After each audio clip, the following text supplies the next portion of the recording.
Bab 1254 tak tertandingi sepanjang masa. Dinasti Makam Langit. Sander Ye sedikit mengernyit dan melihat ke ujung kejauhan.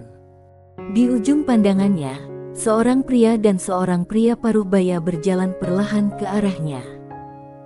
Pria itu berjalan di depan, mengenakan jubah brokat, dengan alis tipis dan mata phoenix, sangat anggun dan tampan.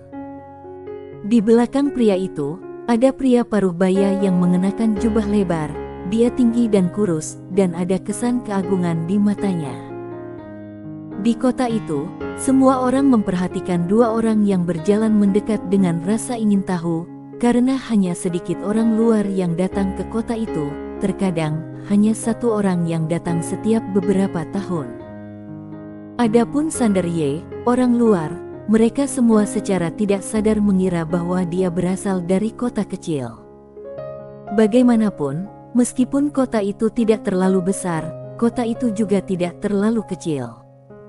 Satu orang lagi tidak akan menarik perhatian semua orang. Sander Ye sedikit bingung saat ini.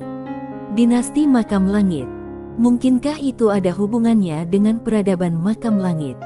Mungkinkah alam semesta ini adalah peradaban kosmik tingkat ke-9? Saat Sander Ye sedang berpikir, pemuda dan pria paruh baya itu sudah berjalan masuk ke kota. Di kota, seorang pria tua berjubah abu-abu tiba-tiba melangkah maju dan berlutut perlahan. Wali kota gurun perbatasan Yuanor Fang memberi salam kepada kamu, Tuan. Pemuda yang memimpin jalan itu menatap lelaki tua di depannya dan berkata sambil tersenyum, apakah kamu wali kota ini? Yuanor Fang mengangguk cepat dan berkata dengan hormat, benar sekali. Pemuda itu melirik orang-orang yang melihat di sekitarnya, lalu tersenyum dan berkata, biarkan mereka semua pergi. Yuanor Fang segera berbalik dan menatap semua orang, sambil melambaikan tangannya, ayo, lakukan apa yang perlu kalian lakukan. Semua orang bubar. Setelah semua orang pergi, Yuanor Fang berbalik dan membungkuk dalam-dalam kepada pemuda itu, Tuan, apa yang kamu ingin aku lakukan untuk kamu? Yuanor Fang tersenyum dan berkata, kami akan tinggal di sini untuk sementara waktu, tolong atur tempat untuk kami tinggal. Yuanor Fang senang dan berkata cepat, oke. Sambil berkata demikian, dia membawa mereka berdua ke rumahnya. Sander Ye mengikuti Sunny Fan kembali ke rumah panggung. Hari sudah gelap. Sunny Fan membawa Sander Ye ke sebuah kamar. Dia menoleh untuk melihat Sander Ye dan berkata sambil tersenyum, disinilah kamarmu. Kamu beristirahat dulu.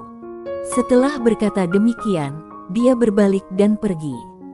Setelah melihat Sunny Fan menghilang di sudut tak jauh dari sana, Sander Ye berbalik dan berjalan masuk ke kamar. Kamar itu tidak terlalu besar dan jelas digunakan untuk menyimpan berbagai macam barang. Ada banyak barang berserakan di sana-sini, tetapi tempat tidurnya sangat rapi dan jelas baru saja disusun. Sander Ye berjalan ke tempat tidur dan berbaring, matanya perlahan menutup. Jalan apa yang harus dia ambil di masa depan? Pada saat ini, pikirannya agak kacau, atau agak bingung. Hilangnya kultivasinya dan situasinya kali ini berbeda dari terakhir kali dia kembali ke alam semesta Guanxuan. Saat itu, dia sama sekali tidak merasa panik, karena dia tahu betul bahwa selama dia mengungkapkan identitasnya, dia dapat menyelesaikan semua masalah. Tetapi kali ini, dia sangat jelas bahwa dia tidak mempunyai identitas dan dukungan. Dia hanya bisa mengandalkan diri sendiri. Sander Ye menarik napas dalam-dalam dan berkata lembut, tidak apa-apa, mari kita mulai lagi. Hari berikutnya. Pagi-pagi sekali, ketika Sunny Fan bangun dan pergi, dia tertegun melihat Sander Ye berdiri di depan pohon di bawah. Begitu pagi, Sunny Fan sedikit terkejut dan hendak menyapa ketika dia melihat Sander Ye. Tiba-tiba menendang sebuah dahan, yang kemudian melesat dengan mantap ke pohon kuno itu. Senyuman muncul di bibir Sander Ye. Dia menemukan bahwa meskipun tingkat kultivasi aslinya disegel, dia dapat berlatih lagi. Ini merupakan suatu kebahagiaan yang luar biasa baginya saat ini. Satu-satunya hal yang disayangkan adalah energi spiritual di tempat ini terlalu rendah, hampir tidak ada, sehingga mustahil baginya untuk berlatih dengan cepat.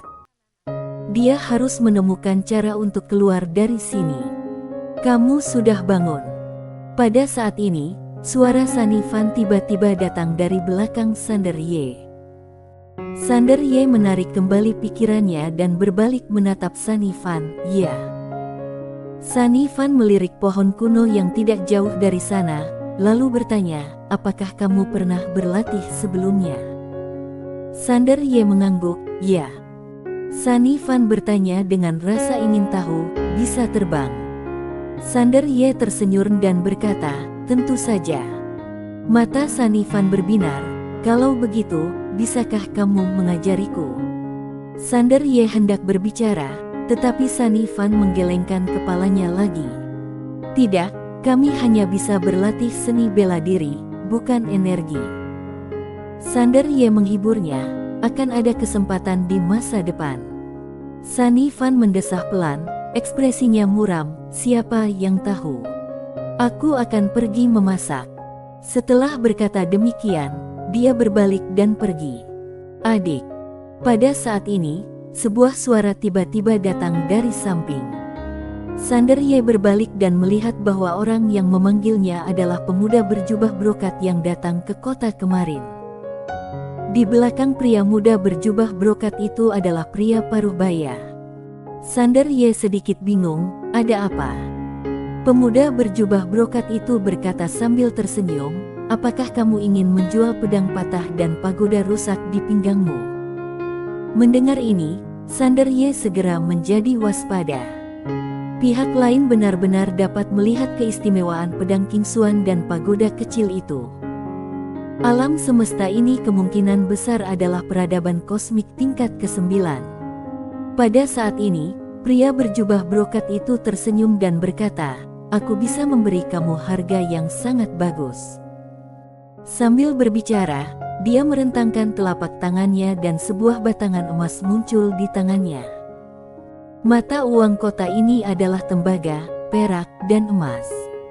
Batangan emas besar ini dapat menghidupi keluarga beranggotakan 5 orang selama 20 tahun. Sander Ye terdiam. Jika dia menolak saat ini, itu pasti akan menarik perhatian pria itu, dan pihak lain mungkin mencoba merampoknya. Mengingat keadaannya saat ini, jika pihak lain memaksa, dia akan mati. Memikirkan hal ini, Sander Ye tiba-tiba berkata, aku tidak menginginkan uang. Pria itu sedikit terkejut, apa yang kamu inginkan? Sander Ye berkata, jika kamu dapat membantuku memulihkan tanganku, aku akan memberikan 2 benda ini kepadamu secara cuma-cuma. Tetapi, aku harus mengatakan ini, 2 benda ini diwariskan dari leluhurku. Leluhurku pernah berkata bahwa benda ilahi memiliki roh dan akan memilih tuan mereka untuk dilayani. Jika 2 benda ini tidak mau bersamamu saat itu tidak ada hubungannya denganku. Melihat percakapan Sander Ye yang luar biasa, pria berjubah brokat itu sedikit terkejut. Dia tersenyum dan berkata, tidak sulit untuk membantumu memulihkan lenganmu, tetapi kamu agak licik. Kedua benda ilahi ini diwariskan dari leluhurmu. Setelah aku membantumu memulihkan lenganmu, mereka pasti akan memilihmu daripada aku di masa depan. Kalau begitu, bukankah aku akan rugi? Sander Ye sedikit terkejut. Oh, tidak mudah untuk menipu orang di dunia ini. Dia tertawa dan berkata, jelas sekali saudara ini bukan orang biasa. Apakah kamu bahkan tidak memiliki kepercayaan diri untuk menaklukkan 2 benda ilahi? Haha. Pria berjubah brokat itu tertawa. Kamu cukup menarik. Meskipun kamu memprovokasi aku pikir apa yang kamu katakan masuk akal. Jika aku bahkan tidak dapat menaklukkan 2 benda ilahi, maka aku adalah seorang pecundang. Saat berbicara, dia tiba-tiba berjalan ke arah Sander Ye dan meletakkan tangan kanannya di bahu Sander Ye. Energi emas tiba-tiba mengalir ke tubuh Sander Ye. Tubuh Sander Ye mulai sedikit gemetar. Setelah beberapa saat, dia merasakan bahunya bergerak, dan kemudian lengannya benar-benar tumbuh. Pria itu menarik tangannya dan berkata sambil tersenyum, "Sudah." Sander Ye menggerakkan tangannya. Karena tangannya tidak sembuh sendiri, dia tidak begitu ahli dalam menggunakannya. Tetapi, dia sudah merasa sangat puas. Sander Ye menepati janjinya dan menyerahkan pagoda kecil dan pedang King Xuan kepada pria itu. Ini. Pria berjubah brokat itu menyimpan pedang King Xuan dan pagoda kecil itu, lalu tersenyum dan berkata, "Kamu orang yang menarik. Ngomong-ngomong, saat aku membantumu membentuk kembali tanganmu tadi, aku menemukan kekuatan penyegel misterius di tubuhmu. Apakah kultivasimu tersegel?" Sander Ye sedikit terkejut, dia tidak menyangka bahwa pria di depannya benar-benar dapat merasakan kekuatan segel yang ditinggalkan oleh Fa Fan. Pria berjubah brokat itu tersenyum dan berkata, "Apakah kamu memerlukan bantuan aku untuk melepas segel itu?" Sander Ye sedikit terkejut, lalu menggelengkan kepalanya, "Tidak perlu. Itu adalah segel yang ditinggalkan oleh Fa Fan. Jika orang di depannya berani bergerak, dia pasti akan mati. Dia tidak punya dendam terhadap pihak lain, dan pihak lain tidak memiliki niat jahat atau melakukan hal-hal jahat. Tentu saja, dia tidak akan membiarkan pihak lain mati sia-sia." Pria berjubah brokat itu melirik Sander Ye dan berkata sambil tersenyum, "Kamu tidak hanya menarik, tetapi juga baik. Sampai jumpa nanti." Setelah mengatakan itu, dia dan pria paruh baya itu berbalik dan pergi. Sander Ye melirik ke arah dua lelaki berjubah brokat yang hendak pergi, lalu berkata lembut, "Tuan Pagoda, King Xuan, kesempatan telah tercipta untuk kalian, kalian harus memanfaatkannya. Dengan kekuatannya saat ini, akan sangat sulit untuk membangkitkan Tuan Pagoda dan King Xuan, karena mereka membutuhkan energi spiritual yang sangat besar, dan dia bahkan tidak memiliki sehelai energi pun sekarang." Tetapi, pria di depannya jelas bukan orang biasa. Sander Ye menarik pikirannya, lalu berbalik dan melihat ke rumah panggung di sampingnya. Pada saat ini, Sunny Fan dan kakeknya sedang menatapnya. Sander Ye berjalan mendekat, melambaikan tangannya, dan berkata sambil tersenyum, "Aku sudah punya tangan." Sunny Fan juga sangat senang dan berkata sambil tersenyum, "Selamat." Sambil berbicara, dia melirik ke arah dua pria berjubah brokat itu pergi dan berbisik, "Hebat sekali. Aku ingin bisa mempraktikkannya. Sander Ye, aku bisa mengajarimu." "Tidak." Orang tua di sampingnya tiba-tiba berkata dengan suara yang dalam, "Tuan Ye, sebagai seorang penjahat, tidak dapat berkultivasi. Jika kamu mengajarinya berkultivasi, kamu akan menyakitinya." Sander Ye mengangguk dan tidak banyak bicara. Sunny Fan tiba-tiba berkata, "Kita sebenarnya bisa berlatih secara diam-diam kalau kakek tidak memberitahu." Sander Ye tidak memberitahu, dan aku tidak memberitahu, siapa yang akan tahu. Sander Ye tersenyum diam-diam. Orang tua itu melotot ke arah Sunny Fan. Sunny Fan menjulurkan lidahnya dan berkata, "Aku akan memasak." Setelah mengatakan itu, dia berlari ke dapur. Orang tua itu menatap Sander Ye, "Tuan Ye, bagaimana kalau kita bicara?" Sander Ye mengangguk, "Oke." Orang tua itu berbalik dan berjalan ke samping. Sander Ye mengikutinya.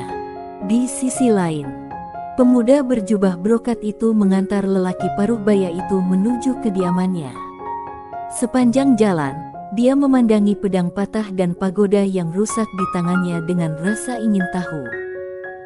Ketika dia melihat pedang patah dan pagoda yang hancur tadi, dia merasa bahwa itu semua agak luar biasa, jadi dia pergi mencari Sander Ye dan ingin membelinya.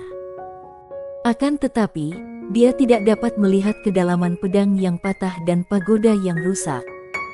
Pria paruh baya di belakangnya tiba-tiba berkata, "Yang mulia, pemuda itu tidak sederhana.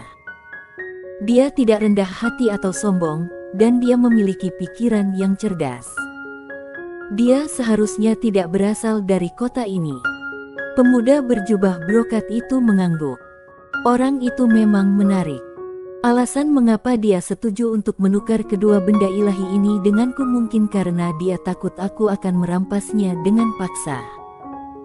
Sambil berbicara, dia melihat ke arah pedang patah dan pagoda yang rusak di tangannya, lalu berkata sambil tersenyum, "Meskipun aku tidak dapat melihat kedalaman dari kedua benda ilahi ini, tapi keduanya jelas bukan benda ilahi biasa." Pria paruh baya itu berkata dengan suara yang dalam. Dia mengatakan, kedua benda ilahi ini memiliki roh dan akan memilih orang yang tepat untuk diakui. Anak ini punya rencana cadangan. Pria berjubah brokat itu melihat ke arah pedang yang patah dan pagoda yang rusak, dan berkata sambil tersenyum, "Aku percaya diri. Roh dari kedua benda ilahi ini telah tertidur lelap. Setelah aku membangunkan mereka, aku akan membiarkan mereka mengakui aku sebagai tuan mereka. Aku adalah tuan muda yang berbakat, terlahir dengan energi naga. Akulah yang akan membuka silsilah terpisah di pohon keluarga di masa depan. Aku tidak percaya mereka tidak memilihku." Pemuda itu ingin menipuku, Cardiotian, tetapi tidak mungkin. Bersambung.